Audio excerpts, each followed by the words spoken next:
Build websites, really? You build them. We'll be right back. Come on!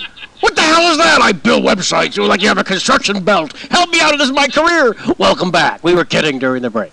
So there you go. There's the Albert Brooks show, and that's a little. So the one, what's the one most people ask you for? Is it? Shatner, I think, may be ahead of Walken, just because I've been doing Shatner for over 20 years, right. And now, of course, he has knighted me as the voice, because he became someone that a lot of people did also, and now. You did him in the '80s, right? Oh yeah, yeah. My first HBO special was in '88. Wow, 20 years ago, and Albert Brooks rules. Way to go! Way to represent Jersey to Bronx. Love for nothing. Charlie Don't Surf. There's another one. Who's going to do him? So Shatner. He wrote a book called Get a Life about Trekkies. Very funny book. And he asked me to participate in the book and be in a chapter wherein I would describe for the reader how to do, in his words, the consummate Captain Kirk impression. Right. So what are the fundamentals of a... Yeah, well, you have elbows together, hands jutting out. I can't believe that happened. And then you face an alien who's 10 times your size and show absolute indignation. What gives you the right? You know, and technically the alien could squash you. Step on you. Yeah. And just crazy. And then you have to screw a green woman.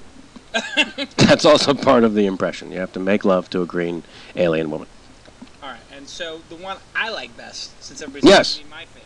Yes, please. The one, it's actually the most disturbing. That almost when you do it, you have to almost ask you to stop.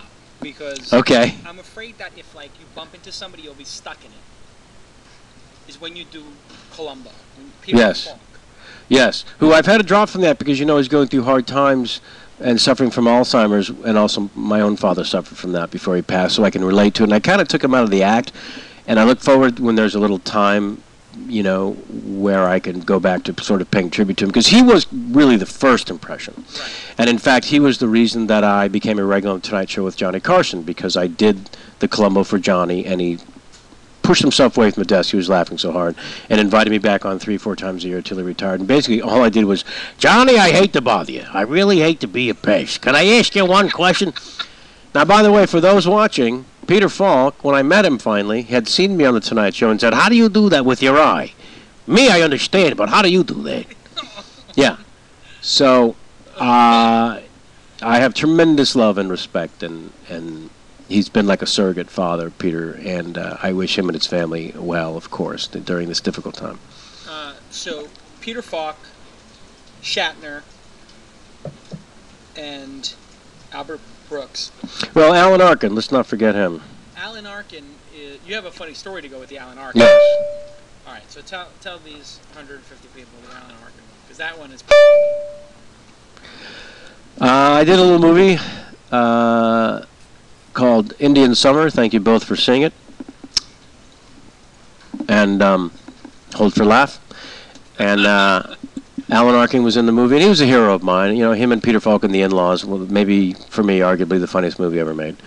And so wow, tell your experience with Circle Star Theater with Rich Little. Oh, Rich Leiter. That must be Rich Leiter.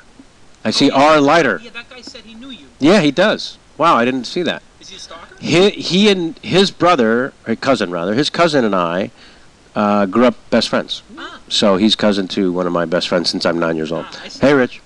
There you go. So there's a story. So people are ruining the story with your searching on the internet. Can you let the guy tell his story? I mean, no, it's all right. I'd rather them just write it to each other. Yeah, exactly. So Alan Arkin, those of you who are struggling with it, he won the Academy Award playing the grandfather on Little Miss Sunshine. He's been a great comedic actor forever, an Academy Award winner now. And so I would follow him around the set trying to learn the impersonation. And one day on the set, he just turned on me and said, you know what? Stop bugging me. Seriously. It's not funny and it's not cute. Just get away from me. Now, somebody told me you do me. Is that right? And I said, I can't do you. And he said, wait a second, is that me? That's not funny. So then there's 3 stories. The first one, I called him at home, and I got his voice answering machine. That's what the Twitter writer was writing.